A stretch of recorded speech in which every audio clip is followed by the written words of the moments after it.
Hello, hello, bienvenue sur ma chaîne Marie gère son budget. On se retrouve aujourd'hui sur une nouvelle vidéo de préparation de 2025. La première était voilà, la présentation de mon bullet journal, hein. Donc il n'y a rien qui a changé depuis la dernière vidéo. Clairement, je n'ai pas remis mon nez dedans depuis. J'ai fait une petite coupure, j'avais trop de boulot. Du coup, je n'ai rien avancé, mais voilà, sur décembre, je vais pouvoir continuer ce bullet journal. Une chose est sûre, c'est qu'il faut que j'anticipe mes épargnes parce que je vais vider mes défis. Il va falloir savoir dans quoi je mets l'argent de mes défis en fonction des objectifs de ce que j'aurai besoin sur l'année, en fonction de ce que j'ai déjà. Je ne sais pas si je suis très claire. Donc, j'ai essayé d'estimer combien il me faudrait dans chaque catégorie pour passer l'année 2025 tranquille. En gros, c'est ça. J'espère que je ne me suis pas trompée. Je vais écrire au crayon gris parce que il y a des ajustements qui se feront au cours de l'année. Mais l'idée, c'est que bien sûr, en instant T, je n'aurai pas cet argent-là, mais l'argent que j'aurai besoin de cumuler sur toute l'année. D'accord. Par exemple, bon, fonds d'urgence, il n'est pas censé bouger, mais je sais pas moi. Les anniversaires, je vais vous mettre un montant à l'année. Jamais je n'arriverai à ce montant-là en janvier, en février, en mars, parce qu'il y a toujours des anniversaires. Donc d'après, par exemple, pour les anniversaires, je vous montre, d'après les calculs que j'ai faits avec les différents anniversaires que j'ai sur l'année, il me faudrait ce montant-là. Voilà comment j'ai fait. Petit à petit, je vais vous expliquer comment j'ai fait. Alors, on va commencer par les épargnes qui sont sur le long terme. En fonds d'urgence, je me fixe 1 000 euros. Si je peux avoir plus, tant mieux. Sachant que j'ai un fonds de secours que vous ne voyez pas, qui n'est pas compté dans mon argent que j'ai, qui, lui, bientôt va avoisiner les 10 000 euros. C'est mon fonds de secours que je ne veux pas toucher. Je mets 45 euros depuis très très longtemps sur ce fonds-là. C'est vraiment le fonds catastrophe. Je perds mon travail, je perds ma voiture. Il faut que je change. J'ai un problème, gros problème dans ma maison. Voilà. Mais le fonds d'urgence, là, ce serait plutôt, on a un petit souci, on peut piocher là-dedans sur quelque chose qui n'était pas anticipé, on va dire. Donc, je mise 1 000 euros. Clairement, si j'ai toutes mes autres épargnes de rempli, je compléterai. Mais voilà, 1 000 euros, ce sera déjà pas mal. Pour les vacances, j'aimerais arriver à 4, 4 000 euros pour août 2025. La voiture, cette année, en fin d'année, j'aurai le contrôle technique.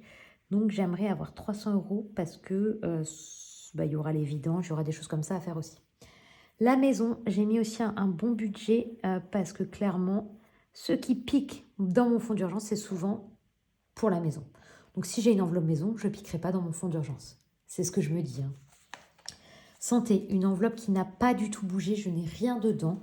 Je mets, pour débuter, j'aimerais avoir 200 euros, sachant que j'ai de la chance. J'ai une mutuelle qui rembourse très très bien. Elle rembourse quasiment tout, franchement. On a eu des gros frais dentaires à plus de 1 000 euros. Elle a remboursé la totalité. Les lunettes, elle rembourse presque tout. Et encore, je ne mets pas mes lunettes, donc clairement, je ne change pas de lunettes comme des gens classiques tous les 2 ans, on va dire. Donc moi, je ne change pas de lunettes. Je ne les mets pas, elles sont posées sur mon bureau au travail. Donc en santé, ce serait pour des... Je sais pas. En tout cas, voilà. Je vais commencer à la faire parce qu'un jour, si on a un pépin, je veux avoir de l'argent. Régule. Je me dis que ce sera pour la régule de l'eau et de l'électricité, sachant que j'ai pas eu eau 2024. Je ne sais pas combien je vais avoir en régule dans l'eau. Je me dis 300 euros, ce serait pas mal. Chaudière, j'aimerais avoir 1 000 euros pour faire un remplissage, pour un remplissage dans l'année, un gros remplissage. Alors, garderie. Garderie, j'ai un chiffre un peu particulier, c'est 1 650 euros. Clairement, celui-là, je l'ai compté parce que, en comptant que mes enfants vont aller 2 mercredis par mois au centre aéré, ce qui fait 70 euros par mois. Hop, 70 euros par mois fois 10 mois, parce que je ne compte pas les mois de l'été. Donc, je suis déjà à 700 euros de garderie pour juste les mercredis, hein. Et ensuite, ils vont aller au centre aéré, je pense, 4 semaines, 3,5, 3-4 semaines sur juillet-août, sachant qu'il y aura une semaine chez ma belle-mère Donc, une semaine chez ma belle-mère, 3 semaines avec nous, 3 semaines avec nous en vacances. Et j'espère réussir à les faire garder avec ma maman, enfin un peu à droite à gauche pour éviter qu'ils aient trop de centres aérés à faire sur l'été. Donc, je considère qu'ils vont aller 4 semaines, on va dire, chacun au centre aéré. Ce qui fait qu'en plus, on a 950 euros, plus 950 euros pour l'été. Donc, on est à 1650. Donc, clairement, sur toute l'année et l'été, il me faut 1650 euros de garderie. Pour mes 2 petits bouts, c'est bien la garderie du mercredi et des vacances. Hein, ce n'est pas... et oui, et puis là-dedans, j'ai les vacances scolaires aussi. Hein, j'ai une semaine à chaque vacances scolaires. Que je ne vous ai pas calculé dans mon truc, mais ça tombe sur 1650 euros avec les vacances scolaires. Qu'est-ce que... Oui, sachant que ça ne compte pas la garderie du matin et la garderie du soir, parce que ça, c'est compris dans le prélèvement mensuel que je fixe à peu près autour des 140 euros. Marceau à 140 euros d'école et Nino à 140 euros d'école. Ça comprend le paiement mensuel de l'école, la cantine et la garderie matin et soir. Sachant que je vais essayer du coup, comme je disais dans la vidéo remplissage de décembre, qu'ils n'aillent pas tous les matins à la garderie. Donc peut-être que j'aurai un peu moins que 140 euros. Mais bon, allez, j'estime qu'on va avoir pour 140 euros tous les mois d'école en fait pour Nino et pour Marceau. Donc ça, c'est vraiment en plus. Ensuite, je vous disais que je voulais faire une épargne autre. Je ne sais pas à quoi elle va servir, mais elle pourrait très bien servir pour se faire un petit week-end, un voyage, aller à Disneyland Paris, s'acheter une balançoire, s'acheter une piscine, enfin, je vous dis n'importe quoi. Je ne sais pas à quoi elle va servir, je sais juste que ce sera une épargne pour se faire plaisir pour toute la famille.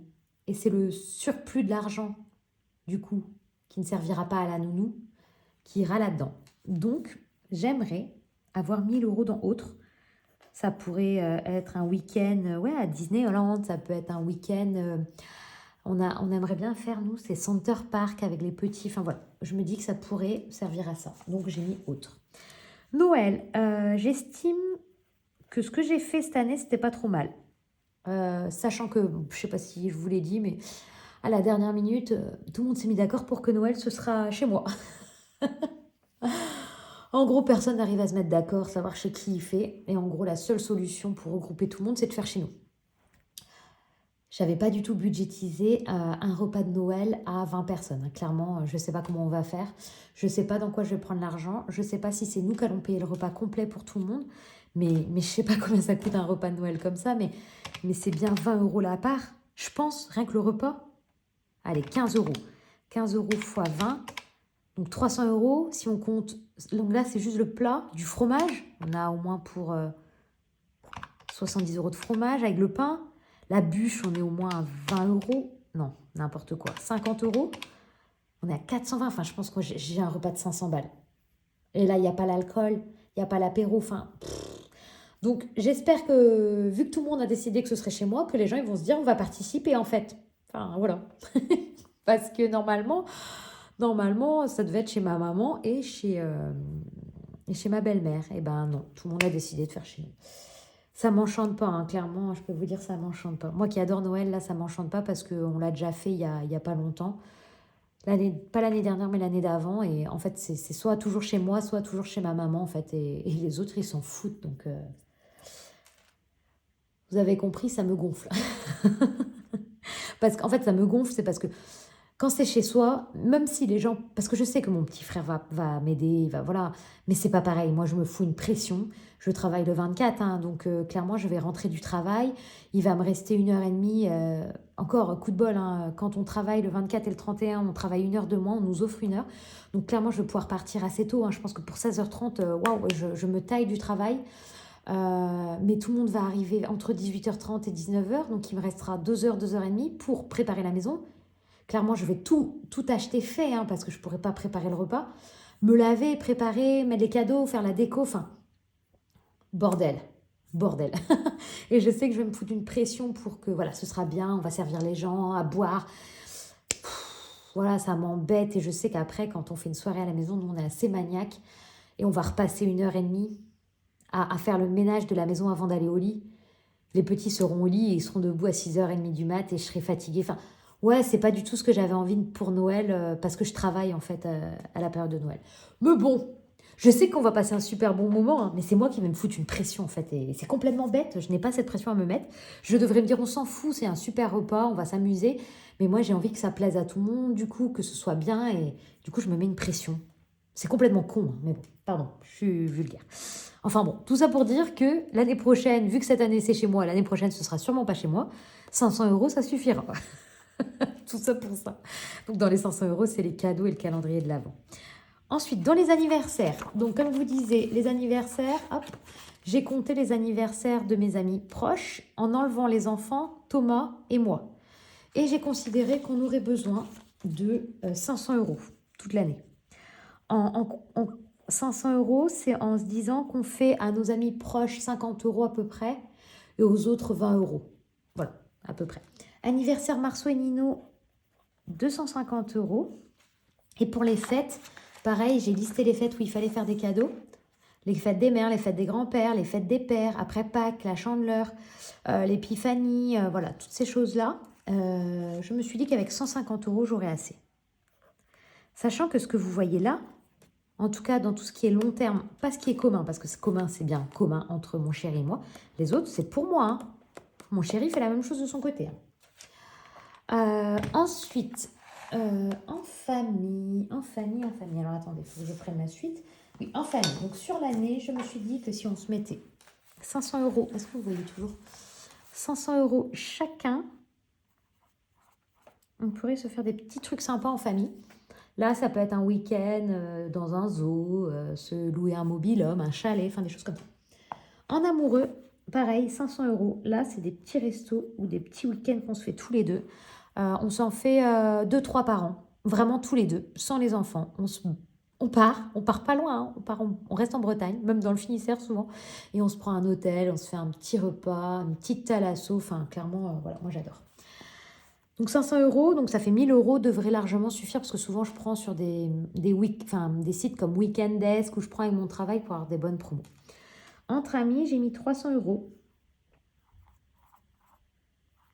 Cet argent-là servira pour des restaurants entre copines ou le week-end annuel que je fais entre copines. Shopping. Alors, shopping, il y a un sacré montant. C'est 1000 euros. Parce que dans shopping, c'est mon shopping et le shopping des enfants. Souvent, je pique aussi sur les enveloppes à la semaine, mais je veux quand même peut-être... Je me dis que 1000 euros, ce serait pas trop mal pour refaire voilà, les habits à chaque saison. Sachant que pour les petits, souvent, on demande à Noël d'événements pour pas qu'il y ait trop de jouets. Parce que clairement, il y a trop de jouets partout. Donc, il y a aussi d'événements au Noël et aux anniversaires. Mais bon, il faut quand même régulièrement acheter manteaux, chaussures. Enfin, toutes ces choses-là, ça coûte cher. Beauté. Beauté, c'est pour mon épilation au laser pour mes jambes. Je mets 1000 euros. Ensuite, extra. Extra, 2025, j'ai la crémaillère. Enfin, en tout cas, la fin de la maison de mon petit frère. Donc, j'ai prévu de lui mettre 300 euros dans son cadeau. Plus mon chéri qui mettra une centaine d'euros à peu près, je pense. Pour mes 35 ans, donc comme je disais dans la vidéo de remplissage de la semaine 1, j'aimerais avoir 500 euros pour fêter mon anniversaire. Je ne sais pas si ça suffira. Et si ça ne suffit pas, peut-être que je paierai un week-end à ma famille, peut-être pour mes 35 ans. J'en sais rien. Mais soit je fais une soirée avec mes amis à la maison, soit voilà, on partira en famille. L'anniversaire de mon chéri, l'année prochaine, donc moi j'ai 35 ans et lui il a 40 ans. Je prévois de lui faire un plus beau cadeau, donc peut-être un très très beau resto tous les deux. Donc j'ai mis 300 euros. Et pour le mariage de nos amis, j'ai prévu 200 euros. Donc voilà les objectifs de ce que je vais avoir. Alors je vais faire le cumul, ça va être un montant énorme. Hein. Clairement ce n'est peut-être pas atteignable, mais c'est les objectifs que j'ai, on va dire. Donc 1000 euros fonds d'urgence, 4000 euros vacances, 300 euros voiture, 1000 euros maison, 200 euros santé, 300 euros régule, 1000 euros chaudière, 1650 euros garderie, 1000 euros autres, 500 euros Noël, 500 euros anniversaire, 250 euros anniversaire MN, fête 150 euros. Ensuite, en famille, 500, en amoureux 500, entre amis 300, shopping 1000, beauté 1000, PJ 300, mes 35 ans 500, les 40 ans de mon chéri 300 et le mariage 200. Vous êtes prêts? 16 450 euros. C'est ce qu'il me faudrait pour faire l'année. Alors clairement, c'est ouf. Hein. C'est ouf parce que je pense que j'y arriverai pas, hein, c'est sûr. Mais c'est pas grave. Voilà, en tout cas, ce serait pour ne pas trop piocher dans... Enfin, je sais pas, il me faudrait ça. Mais on va regarder, donc je vais l'écrire sur un papier. Je vais l'écrire ici. Je l'écris ici pour pas l'oublier. 16 450 euros. Voilà. Sachant que, actuellement, dans mes épargnes, on va voir combien j'ai. Fonds d'urgence, j'ai 800 plus 300 plus 220 plus 730. Sachant que, voilà, je compte ce que j'ai dans mes épargnes, mais il y a de l'argent qui va partir avant la fin de l'année, donc c'est pas ce que j'aurai sur 2025. Mais, donc c'est biaisé, hein, mais bon, voilà, pour avoir une idée à peu près de où je suis et où je veux aller. Plus 1300, plus les 500 euros de chèque vacances, plus les 210 euros de voiture, plus les 400 euros de maison.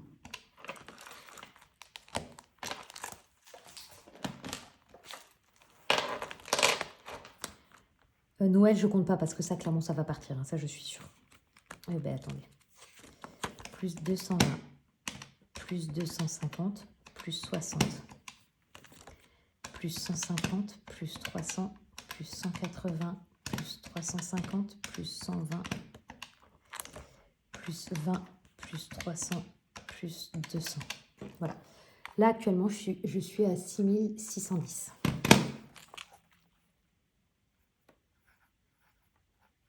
Donc, il me manque 10 000 euros. Il me manque 10 000 euros à mettre sur 2025. C'est largement faisable parce que 500 x 12, ça fait 6 000. Plus 300 x 12. Donc, attendez, ça fait 6 000. Et 300 x 12, ça fait 3 600. Plus mes défis. Donc, c'est clairement faisable. J'ai 6 610 dans mes épargnes actuellement. Je vais mettre, normalement, 500 euros à l'année en épargne sur 12 mois, ce qui fait plus 6 000 euros. Plus les 300 euros de mon compte joint qui vont aller dans les épargnes communes, qui fait 3 600. Plus, je suis à 16 210. Sachant que là, je n'ai pas les défis que j'ai déjà actuellement, que je basculerai dans les épargnes en fin d'année, là, et je suis à 2 000 euros pour l'instant dans mes défis. Donc là, clairement, j'arrive à mettre 18 210 euros sur l'année 2025 avec ce que j'ai actuellement dans mes épargnes, sachant que certaines vont bouger. Par exemple, la nounou, ça va bouger. Donc clairement, ce que j'ai en garderie, les 700 euros, on peut retirer ces 700 euros-là. Hein. Qu'est-ce qui va partir là? C'est à peu près tout. C'est à peu près tout. Donc, il y a moyen d'y arriver. Ça, c'est bien sûr, si on passe une année sans accroc, sans galère, sans rien de tout ça. On ne se rend pas compte, en fait. Là, clairement, quand j'ai vu le montant, en fait, je n'avais pas calculé. Hein. Je le fais en direct. Je ne pensais pas du tout. Je pensais en fait, en voyant des 500, 300, il y avait des 1000, mais je m'étais dit qu'on serait autour des 10 000 euros. Je n'avais pas du tout percuté qu'on serait autour des 16 000 euros. Clairement, je ne suis pas très douée avec les chiffres. Donc, je m'étais dit 10 000 euros. Je savais à peu près que j'avais 6 000 euros dans mes épargnes. Je me suis dit 4 000 euros, ça le fait. Là, c'est plus la même hein, quand il y a 10 000 euros à mettre. Mais comme quoi, peut-être que je peux y arriver. Peut-être que je peux y arriver en faisant attention hein, et en continuant comme j'ai fait cette année. Parce que cette année, quand même, les 6 600 euros que j'ai dans mes épargnes et les 2 000 euros dans mes défis, c'est des choses que je ne pouvais pas mettre avant. Vous vous rendez compte que là, cette année, je pense, je n'ai pas fait le bilan hein, de l'année, mais on fera le bilan de l'année, mais on sera peut-être à 7 000 euros. Voilà, pour vous montrer à quel point la méthode des enveloppes permet de mettre quand même pas mal d'argent de côté. On verra si ça le fait, on verra ce que j'ai réussi à atteindre ou pas. Peut-être que certaines sont trop faibles, peut-être que certaines sont trop importantes. En tout cas, tout ce qui sera rempli sur 2025 ne sera plus à remplir tout au long de l'année et on pourra déjà compléter 2026. Voilà l'objectif. Voilà. On verra bien, mais en tout cas, je suis assez contente. Voilà. Je pensais que c'était atteignable de base en faisant ces calculs-là parce que je me suis dit que c'était vraiment ce que j'avais besoin et que les autres années, je piquais sur mon budget au mois vu que je ne prévoyais pas. Mais en tout cas, j'y arrivais à peu près. En étant dans le rouge, c'est sûr, mais j'y arrivais à peu près. Là, ce que je veux, c'est y arriver, mais sans être dans le rouge, en ayant anticipé les choses. J'espère que ça a été assez clair pour vous. La luminosité est en train de se casser la binette. Pourtant, il est 16 h, mais il fait nuit là d'un coup chez moi. Donc, je ne vais pas tarder de trop et je vais vous laisser. En tout cas, j'espère que ça a été assez clair, que vous avez réussi à voir parce que j'ai écrit au crayon gris, donc c'est tout faible. Mais en le disant en voix haute, je me suis dit que c'était plus simple pour vous pour suivre. Donc voilà, je vous laisse et je vous souhaite une belle soirée. Bye bye!